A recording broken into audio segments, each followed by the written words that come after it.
நான் வச்சிருக்கீங்க. என்னடா பண்ற? இல்ல ஷோ ஹைலைட் பண்ண சொன்னாங்க, அதை பண்ணிட்டு இருக்கேன். ஓ, லைட் மேல ஹைலைட்ல வச்சிருக்கேன்.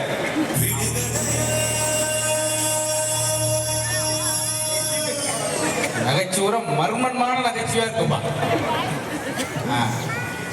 ஐயா இப்ப வேண்டாம். அப்ப கண்டிப்பா போட்டு எடுத்துருந்தேன். அப்படியே வச்சிருந்தியா? சரி, எனக்கு எதாச்சும் வச்சோன்னா நான் செஞ்சுட்டேப்பா. ஆனா நீங்க இந்த மாதிரி பண்ணுவீங்கன்னு சொல்லி எனக்கு இந்த நேரம் வரல. நான் இடையில பேச போறாரு, கேப்ப கழட்டணும். என்ன இப்படி மாத்திட்டாங்க பாத்தீங்களா கொஞ்ச நேரத்துல? உண்மையிலேயே நம்ம ஸ்கூல்ல ஒவ்வொரு குழந்தையுடைய பெர்ஃபார்மன்ஸும் இந்த மாதிரி இருக்குன்னு சொல்லி இப்படி செஞ்சுட்டாங்க, மூடி மறைச்சிட்டாங்க. ஓகே, என்ன எதுவும் வச்சிருக்கீங்களா? எனக்கு வாட்ஸ்அப் கூட